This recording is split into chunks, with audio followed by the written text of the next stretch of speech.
थोड़ी सी भी ताकत लगाओगे तो आपका घड़ा जरूर उठ जाएगा। इतनी बात कहकर के रानी तारा वहां से चली गई।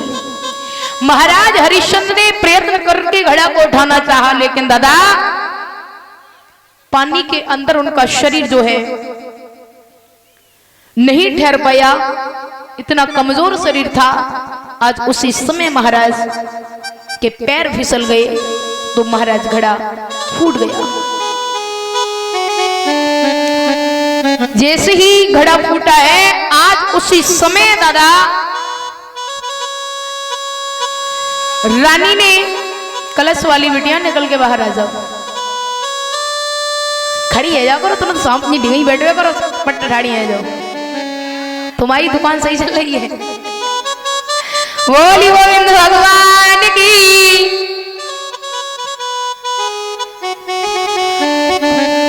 दादा उसी समय रानी तारा तो चली जाती है। महाराज जैसे ही घर पर पहुंचे हैं, मैत्रानी ने देखा, कहा अपने पति से सुनो, ये फिर घड़ा फोड़ करके आ गया। जैसे ही कहा कि ये घड़ा फोड़ करके आ गया, कालू मैत्र ने हरिश्चंद्र से तो कुछ नहीं कहा, दुकानदार के यहाँ पहुंचे, बोले भैया मेरे यहाँ जो नौकर आया है तुम्हारे यहाँ से कितने दिन भोजन की सामग्री लेके गया? बोले 2 दिन। कहा 2 दिन कि हाँ। तो जवाब दिया।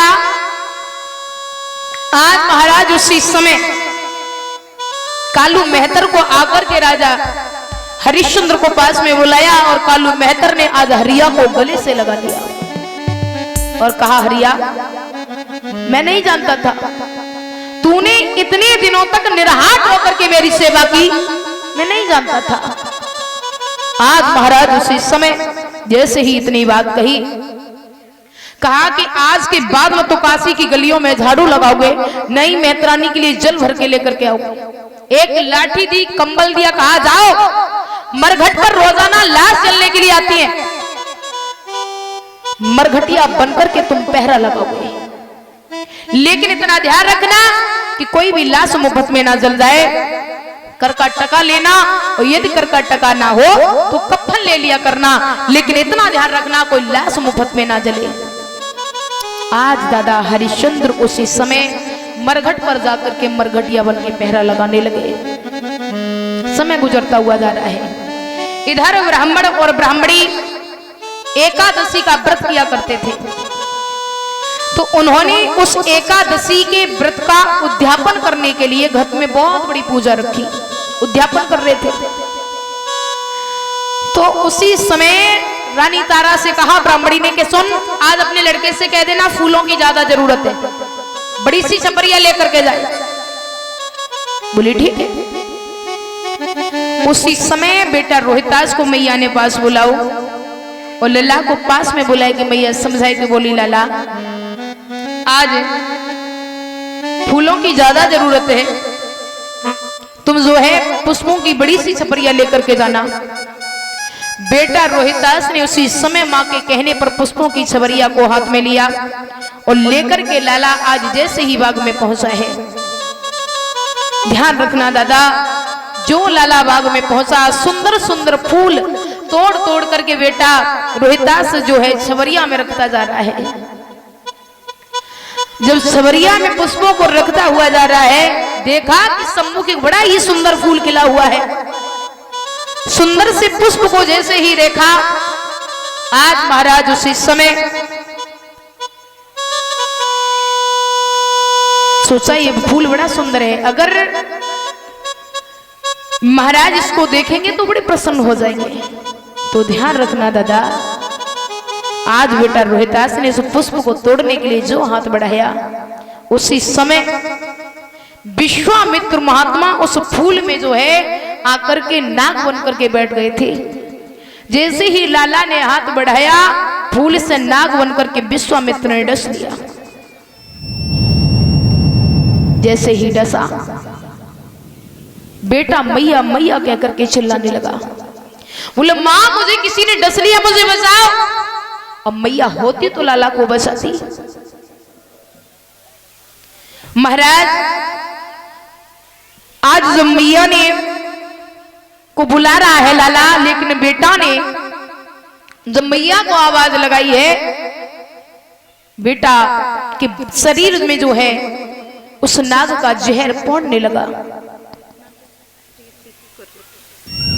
और ये प्रीति बहन जी जो कुर्री से आई हुई हैं, जिन्होंने ये स्टोर बना करके सम्मानित किया है, भगवान से आशा करेंगे कि मैया के हाथ हमेशा दान धर्म में आगे को बढ़ते रहें, ठाकुर जी कृपा बनाए रखें, घर में धन दौलत के भंडार बढ़ते रहें। मेरी भगवान से यही आशा और आकांक्षा है।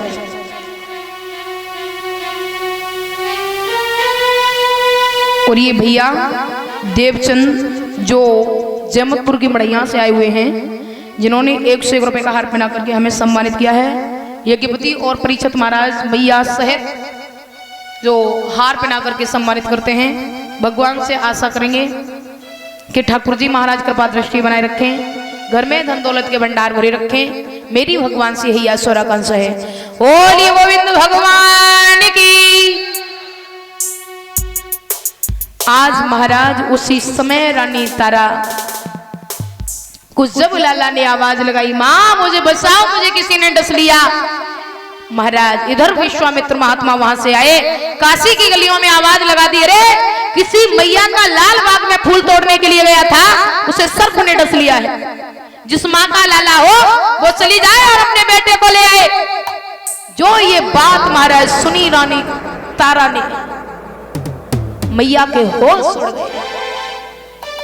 भागकर के दरवाजे पर आई, तब तक महात्मा जी निकल गए, लेकिन वो आवाज उसके कान के पर्दों को फाड़े रही थी। रानी तारा ब्राह्मणी के चरणों में जाकर के गिरी, मां अभी की आवाज सुनी थी आपने, किसी माँ का लाल बाग में फूल तोड़ने के लिए गया था, उसे सर्प ने डस लिया है। जिस मैया का लाला हो वो चली जाए। आज महाराज उसी समय जैसे ही राजा श्री सुखदेव जी को समझा करके बोले हैं परीक्षित महाराज को कि राजन आज वो मां चरणों में गिरी पड़ी है। ब्राह्मणी ने धक्का दिया, कहा क्यों नहीं तूने घर का भोज जो है काम खत्म कर दिया? तुझे मालूम है कि घर में पूजा है और ठाकुर जी का भोग बना दिया, बर्तन साफ कर दिया, झाड़ू पोछा कर दिया है? धक्का मार के अंदर कर दिया। कहा कि तू ही मार गई और तू सभी माताएं बाज हो गई हैं, किसी को औलाद नहीं है क्या? और तेरा बेटा कब